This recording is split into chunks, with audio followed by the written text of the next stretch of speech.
I think you're muted. Thank you. Hopefully now you can hear me. Little technical glitch. Thank you very much, Tiffany, for arranging this Media Hub call, and thank you all for participating, whether here in the United States or out on the continent or wherever you may be.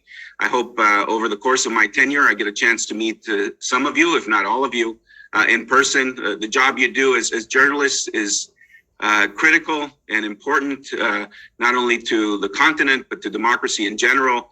And I very much appreciate your interest.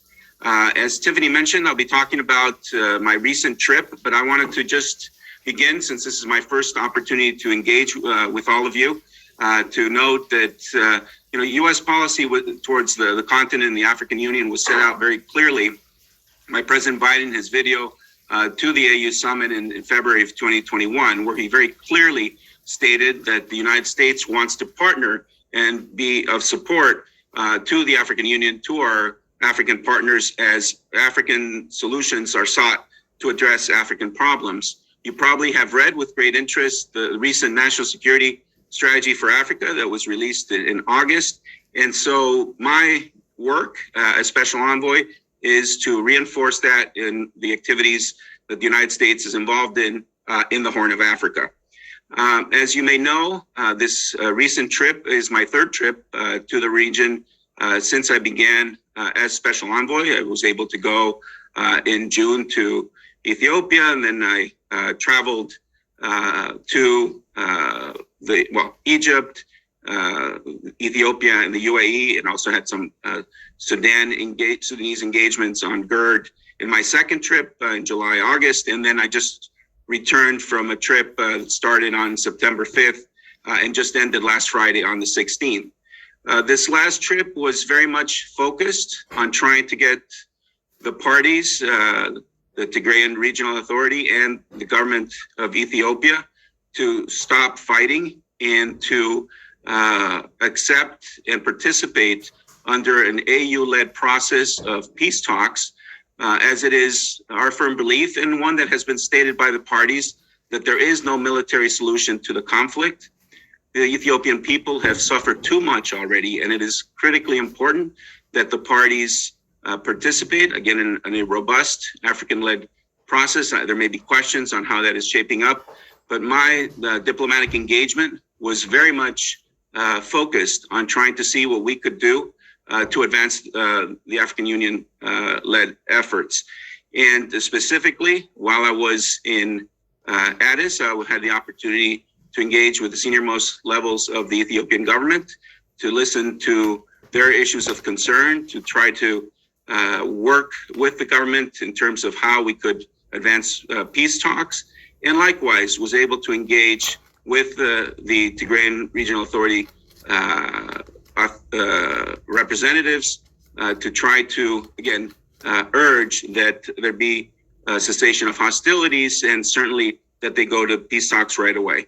We had opportunities to engage with High Representative Obasanjo, together with my colleague, our very able and talented ambassador to the African Union, Jesse Le Pen, on multiple occasions. We also spoke with Chairperson Faki and his team, and had the opportunity to also engage my counterparts from the United Nations, the SRSG, Hannah Tete, as well as with the EU Special Envoy, Annetta Weber.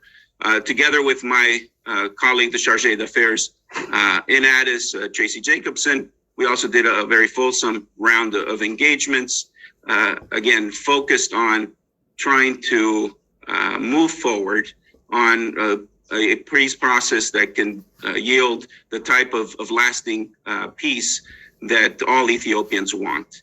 I should be clear that U.S. policy, as you probably are well aware, is that the United States is committed to the unity, sovereignty, and territorial integrity of Ethiopia. And our sole objectives are to seek peace and to provide humanitarian assistance to all Ethiopians in need, including those suffering from a very severe drought. And so we do this in the spirit of partnership and friendship, in trying to address some very difficult and complex issues, but remain quite concerned that the fighting is ongoing. And in fact, this week here at the United Nations, together with my colleague, Assistant Secretary Molly Fee, who was also in Nairobi for President Ruto's inauguration, are working with a number of other partners, international partners, to, again, urge that the parties go to talks. There is no other viable way forward. And rest assured that the United States is engaged diplomatically at the highest levels, at multiple levels, and with many of my colleagues at the State Department to try to see how, working in concert with the African Union, and again, those that are interested in pursuing peace in the Horn, how we can advance on those issues. So let me stop there, because I know there are a multitude of questions, which I'll be happy to entertain for the time that we have. And if we don't get to all of them on this occasion, I trust that there will be other opportunities for us to exchange on these issues of great consequence, in the hopes that, again, we're able to start a process that will yield dividends for the Ethiopian people, that will bring to an end horrific circumstances and suffering, so that all Ethiopians can enjoy a better future. Thank you very much. Thank you, Special Envoy Hammer. We will now begin the question and answer portion of today's call. For those asking questions, please click on the raise hand button and then type in your name, location, and affiliation into the Q&A tab. We ask you that you limit yourself to one question related to the topic of today's briefing, the Special Envoy's recent travel to the region in support of the African Union's efforts to launch talks aimed at ending the conflict in northern Ethiopia. The briefing is very full. As a courtesy to your fellow journalists, please keep your questions succinct. Our first question was submitted in advance by Sedale Lema of the Addis Standard, who asks, what diplomatic leverage is left for the United States to bring the two belligerents to talks for talks on peaceful resolution of the war that it hasn't deployed in the past? Well, thank you very much, Sedale. I appreciate your question. It's not so much a matter of leverage that the United States brings. I think what we have seen, given our historic relationship and strategic partnership with Ethiopia, there's pretty much a very good understanding that we can be an honest broker, that we can help the parties come together in a support role of the African Union. You may have seen that President Obasanjo on August 4th, after a meeting, made it clear that the AU-led process would be accompanied by other partners, international partners, including the United States. He mentioned the EU, he mentioned IGAD, as well as the UN. So I think that what is important here is that the parties recognize that the United States is trying to serve their best interests, the best interests of Ethiopia, which is, again, to begin a process that allows them, through dialogue, to resolve outstanding, complex, and difficult political issues, that the fighting is not going to yield victory for either side, and that therefore the focus needs to be on stopping the fighting, ensuring humanitarian assistance delivery, looking at restoration of services, and then, of course, looking to see how those tough political questions that only Ethiopians can decide are addressed through dialogue. Thank you very much. Our next question will go live to Nick Schifrin from PBS in the United States. Hi, Nick. Hey, Mike. How are you? Thanks so much for doing this. Great to see you. Thanks. Thanks, everyone. Good to see you virtually, I guess. Hopefully we'll meet up someplace. Are you here in New York? Yeah. I'll be up by tomorrow, so I'll send you a note. I appreciate it. Sounds good. So, as you know, the Eritreans, the Tigrayans announced today that Eritrea has launched what the Tigrayans are calling a full-scale assault or mobilization. Is that something that you're seeing, one? And two, what is that a sign of? What do you fear is coming next? And what's your message to Addis if indeed the Eritreans are once again on the move? Thanks. Thank you very much, Nick. Yes, we've been tracking Eritrean troop movements across the border. They are extremely concerning, and we condemn it. All external foreign actors should respect Ethiopia's territorial integrity and avoid fueling the conflict. We couldn't be any clearer. We've said this repeatedly.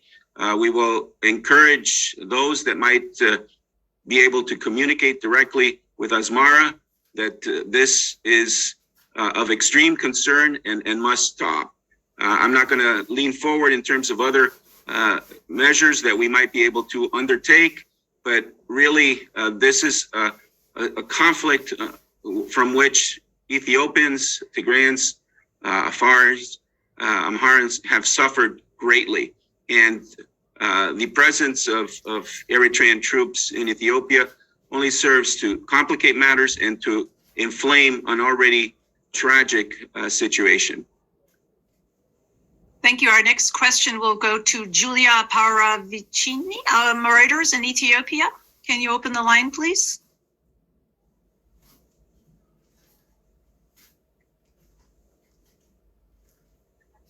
It's 611-525-5215.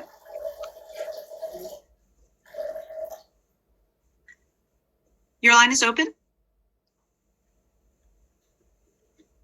Can you hear me now? Yes, I can. Hi, Mike. Hi, Ambassador. How are you? Good, good. Thanks for calling in.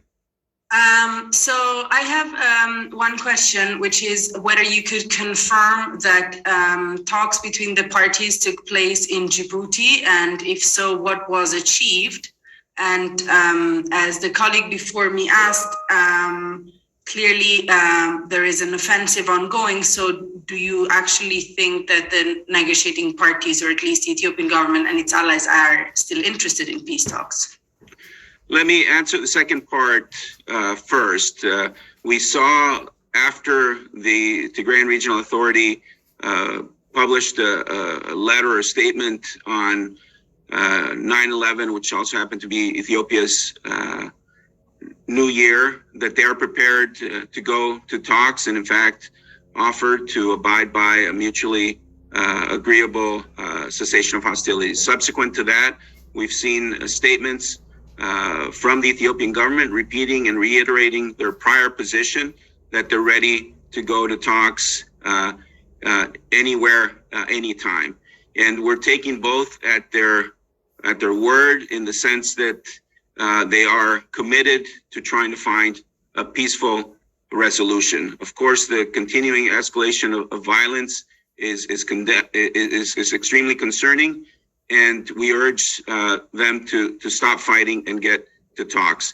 Regarding your first question, I appreciate the interest. As you will probably understand, the United States is very actively diplomatically involved in trying to bring the parties to talks, and I am not going to be in a position to share every element of our efforts, but rest assured, we are doing what we're doing in full expectation that the parties are wanting to find a way forward to get to dialogue, and our efforts, particularly over the time that I was there in Addis Ababa, and we will continue this week, is working with the African Union that is making determinations on how best to launch this peace process. There's High Representative Obasanjo. I understand other mediators may be brought in to bolster the effort.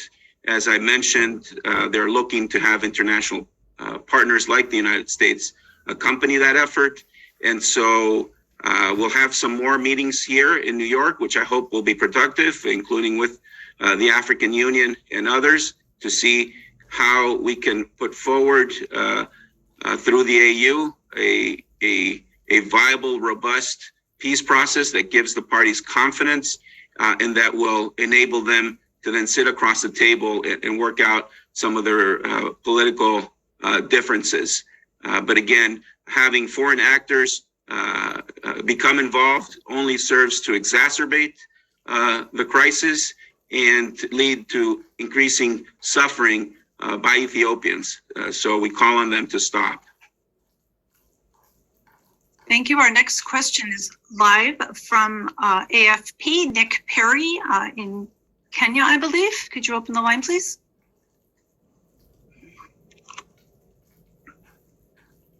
Your line is open. Hi there. Can you hear me? Yes, we can. Hi, Nick. Hi, Ambassador. Thanks very much for the briefing today. I did want to follow up with just generally, you've been meeting with the highest level of governments, but also officials in Tigray and international actors, the AEU. What sense is there about any optimism that these talks are actually coming any closer to realization? There's been a lot of rhetoric about hoping that or encouraging the Eritreans to withdraw and calling for a cessation of hostilities. But as my colleagues have pointed out, it's really only going in the other direction. Can you give us a sense of how likely you think negotiations will actually be likely to succeed? Is there a belief that both sides are genuinely committed to a peace process? Thank you. Yeah, thank you very much, Nick. I appreciate the question. It's a good one, in that, it's hard to, at the end of the day, to determine what the true intent of the parties are, but we have to take them at their word when they're saying that they are committed to trying to find a peaceful resolution to this. And we are realists as well.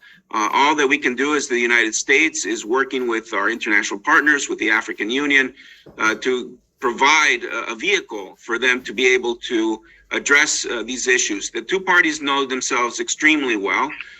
These issues are hard, but shouldn't require war. And I will keep trying. It's my mandate to do so from the Secretary of State, from the White House, to do everything we can in our diplomatic arsenal to try to make this possible. And I think that's what you're seeing, engagement at all levels, as I mentioned, with our Assistant Secretary Malifi in the region for the inauguration of Ruto, now back here. We had already a series of meetings here in New York yesterday. We have a full schedule.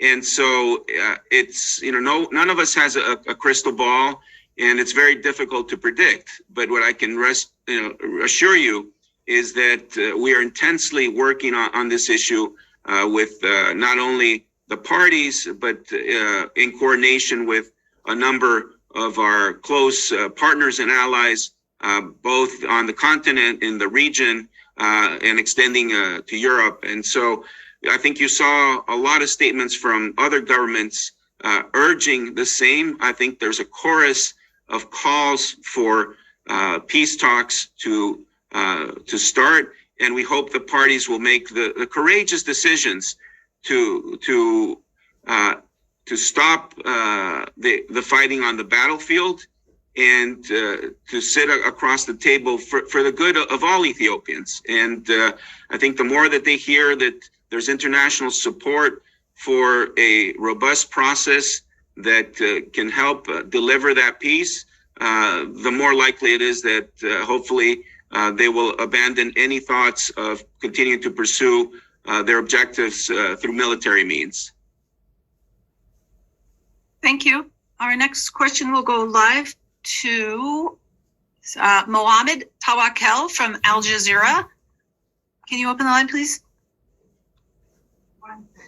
Jazeera.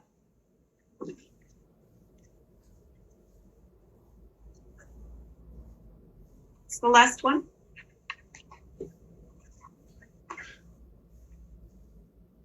Thank you. Your line is open. Can you unmute Mr. Tawakel? Hello. I'm Ilham. I'm going to be talking on behalf of Mr. Tawakkal from Al Jazeera office. Okay, we can hear you. Ambassador, okay, go ahead. Hello, Ambassador. Thank you for this, for allowing us to attend this press briefing. Our question is as follows. The first one is, what is the solution? What is US's solution to the crisis that is going on in Ethiopia? And our second question is, what is the coordination between the US and the AU when coming to solving this war? And thirdly, why is the focus on this war from the international community more than when there are other crises happening in Africa? Thank you very much for your question.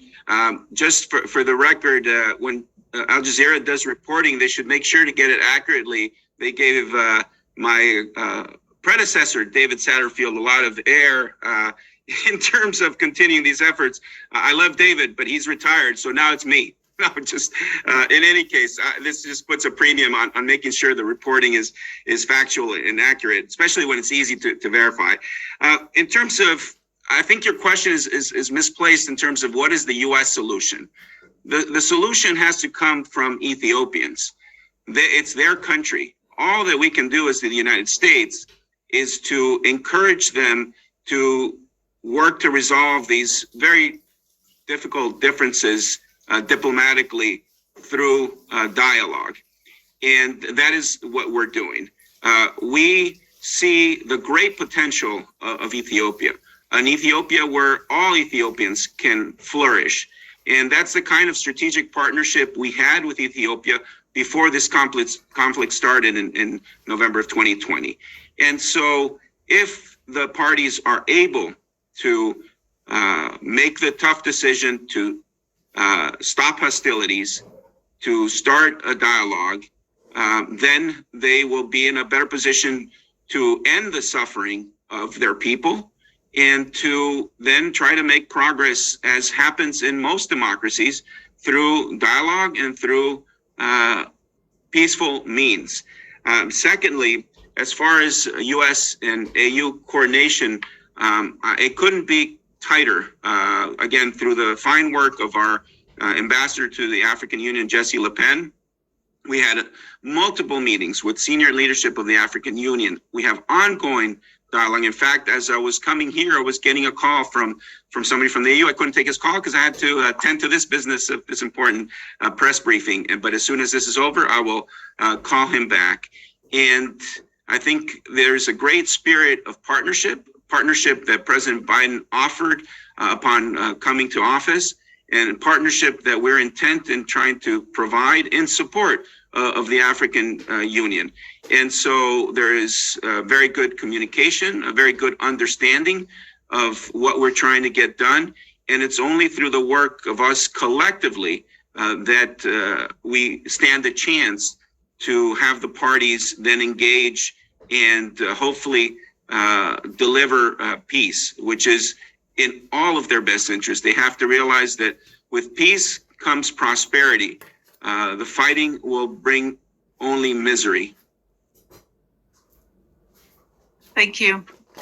I would like to read a question that was submitted in advance from Mohammed Maher from Al-Masri Al-Yum newspaper in Egypt. He asks, Ambassador Hammer, you have visited the United Arab Emirates. How can the UAE help stabilize the Horn of Africa? Thank you for your question, Mohammed. And yes, I've visited the UAE and in fact have consultations with other Middle Eastern governments. It's really important that we all work together, again, to encourage the parties to see that peace and stability can bring economic development and better circumstances for Ethiopians and for the peoples of the Horn. And we very much appreciate our discussions with our Emirati friends and partners. They bring their own perspective and they understand the region supremely well. And it's only through us all working in concert, hopefully bringing our own perspectives in helping the parties understand how to best resolve their differences at the peace talks, that then we might have success. But I've very much appreciated their engagements, that is the Emiratis and Saudis and others who are interested in seeing that peace take root in Ethiopia. And of course, as I mentioned, part of my mandate is also to try to encourage the parties to reach a GERD agreement that serves the interests of all three countries, Ethiopia, Sudan, and Egypt. And again, such an agreement would also be something that would bring stability to the region and would be important in terms of providing opportunities for greater economic investment and development, which again serves all three countries. Thanks. We will take a live question from Zaid Al-Harari, who I believe is with Al Arabi TV in Ethiopia. Operator, can you open the line, please?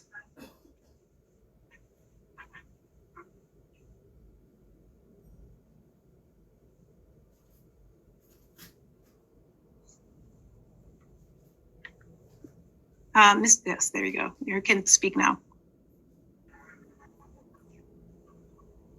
أنا أشكرك سعادة السفير على إتاحة هذه الفرصة. الشكر موصول لجميع الإخوة والأخوات.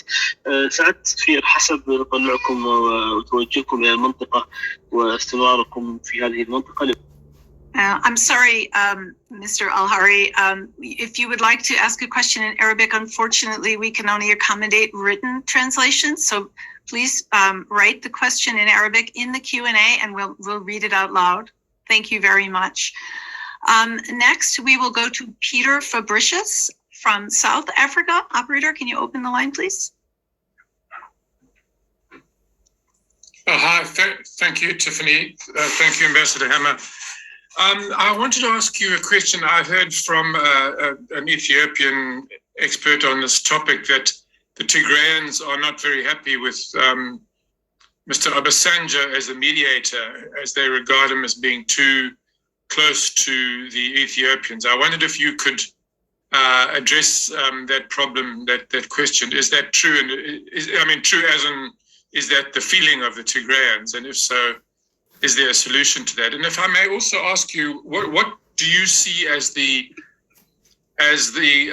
cause of this new eruption of warfare after 9 months or so of relative calm and peace? Thank you. Yeah, thank you very much, Peter. Really, for Tigrayan views on the AU-led process and the personalities involved, I really have to defer to them to express themselves. I know they have expressed themselves publicly previously. I would point to their September 11th statement that makes clear that they're prepared to go to talks under the AU, and we welcome that. Again, I know both parties want to ensure a robust, credible peace process, and that's what the United States is working to support as the AU puts together how these talks might go forward. With regards to why the more recent outbreak of hostilities, again, I think that the parties remain in a stalemate, one that can only be resolved through talks, and unfortunately, hostilities resumed. Now, when I visited Mekele, along with some other colleagues on August 2nd, the Tigrayan authorities were very clear that they were preparing for potential hostilities if there wasn't a restoration of services, as they were making the case that Tigrayans were suffering badly. I mean, it's not only Tigrayans. In fact, in Afar and Amhara, people are without services as well. And so this is, again, going to the core issues that need to be addressed. And what I appreciated from the Ethiopian government is they recognized their responsibility for trying to provide services for all Ethiopians, but you need a conducive environment and able to do so. You need a conducive security environment. And the best way to get to that is, of course, agreeing for a cessation of hostilities, to work out the modalities of how services should be restored. And that should be done in short order. And that's what we have been urging. Again, I can't say this enough. There is no military solution to this conflict. And the sooner both parties recognize that, the sooner that we will be on a better track towards peace. Our next question goes live to Ashinafi and Dale from The Reporter in Ethiopia. Operator, open her line, please.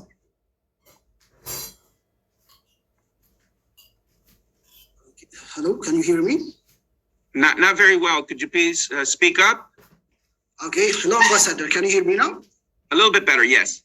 Okay, thank you very much. So I have just one question.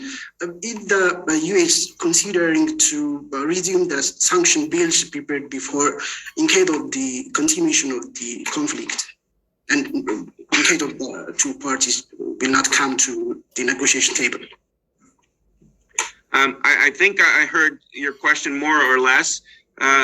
Rest assured, again, the United States is looking at a range of options to encourage the parties to enter into peace talks. And I want to just focus on the positive that can come from it. And while, of course, there's always a sanctions option available, and we will not hesitate to sanction those that are deserving of being sanctioned. Right now, our very much of our focus is, again, on these intense diplomatic efforts that the AU is undertaking, that my colleagues, international colleagues are undertaking, that we as the United States are undertaking to, in a matter of hopefully a short order, begin those talks and get to a cessation of hostilities and ensure, again, a conducive environment for trying to resolve these matters peacefully. Next question is to Fred Harder, live from the Times of London in Addis. Operator, can you open the line, please?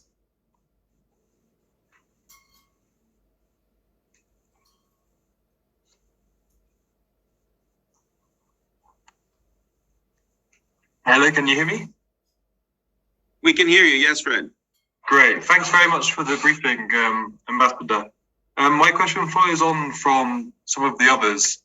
You said that both parties have expressed a preference for a robust peace process and that a conducive atmosphere needs to be made to restore services. I was just wondering if you could tell us in your discussions with both parties what appears to be the major obstacles right now towards getting to a cessation of hostilities and stopping the fighting. Yeah, thanks, Fred.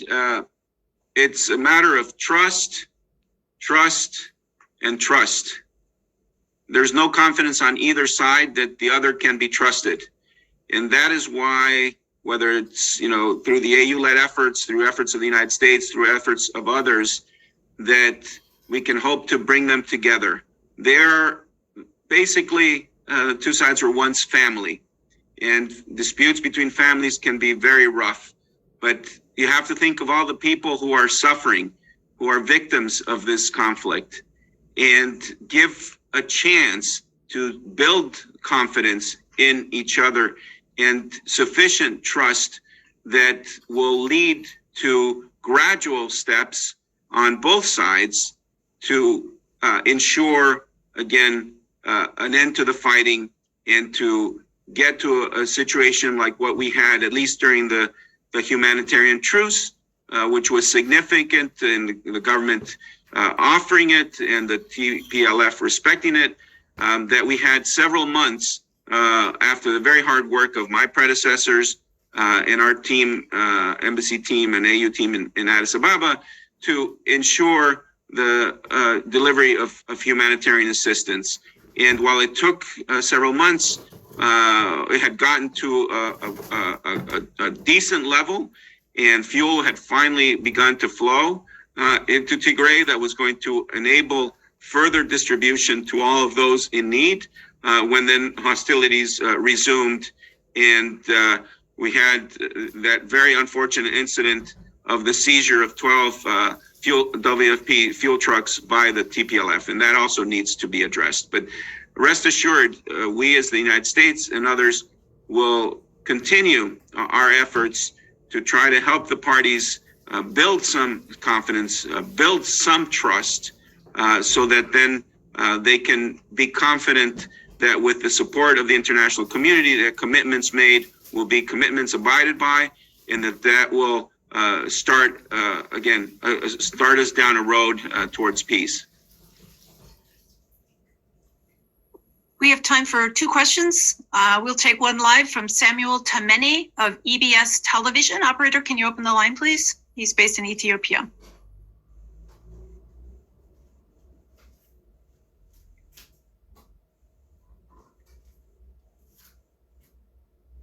Samuel Tamene, if you can unmute yourself, you're open to talk.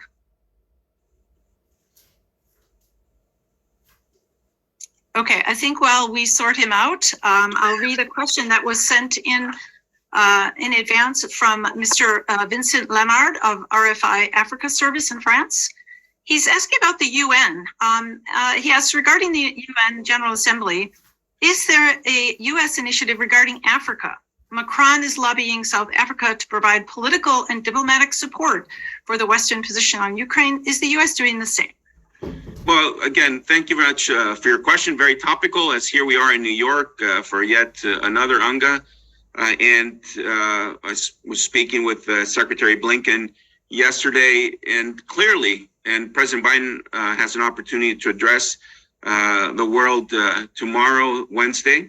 And so I don't want to get ahead of my president, but it's very clear that we have made it a priority to work on global health in our support for, I experienced this in DRC, but I'm seeing it in Ethiopia and across the continent for helping develop medical solutions and know-how for addressing some tremendous diseases. It began with our efforts with PEPFAR, which I'm sure you're all aware of a couple decades ago, but now it's expanded to address the COVID crisis, and now we're looking at possibilities to combat malaria.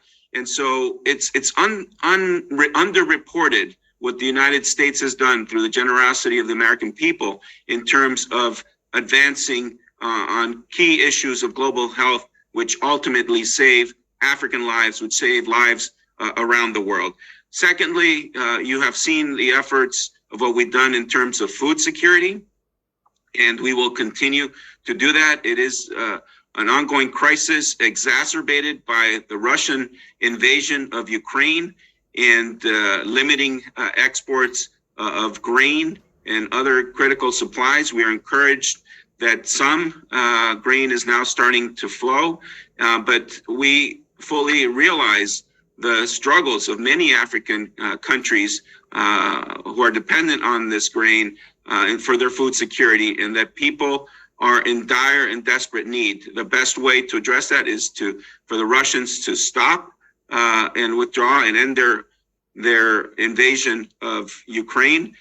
We will continue to work on this. I was very honored to hear about an additional $488 million that the United States will be providing Ethiopia, specifically to increase humanitarian assistance and address drought relief. You know that the issues of climate change are primary for President Biden, for this administration, through Secretary Kerry's efforts as our special envoy. There's COP27 coming up soon in Egypt. We had a meeting with Foreign Minister Shukri just yesterday, in which this was a major topic of conversation. So rest assured, we have a very broad agenda. What the United States does in the continent matters. It matters because it saves lives. It helps people's development. We have tremendous educational and exchange programs.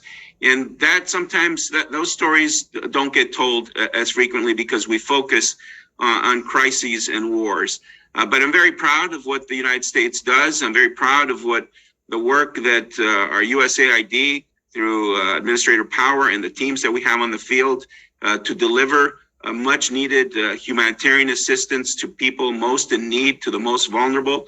I'm proud of the work we do to help refugees, and as one of the major supporters to ICRC and to other organizations that provide for the most needy. And so I think this week will allow us to build on those efforts to try to work with other partners in sharing the generosity of the American people, and to and for maximum effect. And again, this is just an opportunity to highlight that the U.S. relationship goes far beyond what the headlines of trying to, and of course this interest, is this press availability relates directly to it because you're concerned about matters of war and peace. And at the same time, we continue to provide assistance to Ethiopians in need all across the country. And I've had opportunities to talk to different diaspora groups in the United States representing multiple ethnicities, where it's the Oromo, the Amhara, the Afar, the Tigrayans, of course, those from Somali region and other regions. And there is a lot of need, and we do our best to help those that most require assistance. But the goal here is to achieve peace and to then enable countries to pursue their economic development plans, to promote investment, again, to create prosperity, which is really the ultimate desire of all peoples, and certainly of the people on the continent. Well, thank you very much, Ambassador, Special Envoy Hammer. And that is all the time we have today. You've given us a generous amount of your time. I know you have many meetings and interviews following us. Did you have any brief words as we close? No, again, a shout out to all of you journalists on this phone call. In my experience, whether it was in DRC or serving in other countries and now in the Horn, the work that you do is courageous, it's important, it's difficult. I appreciate all your questions, the tough ones. I prefer perhaps the easy ones, but hold us accountable as a government. Hold the governments where you're reporting from accountable. Expose corruption, expose human rights abuses, and hold those in power to account. Your jobs are really important for democracy and for the people that you're trying to inform. And I have utmost respect for your efforts. And again, look forward to having the opportunity to meet some or most of you in person at some point throughout my career. I've really appreciated the media and the press and its importance in for a democracy, liberty of expression.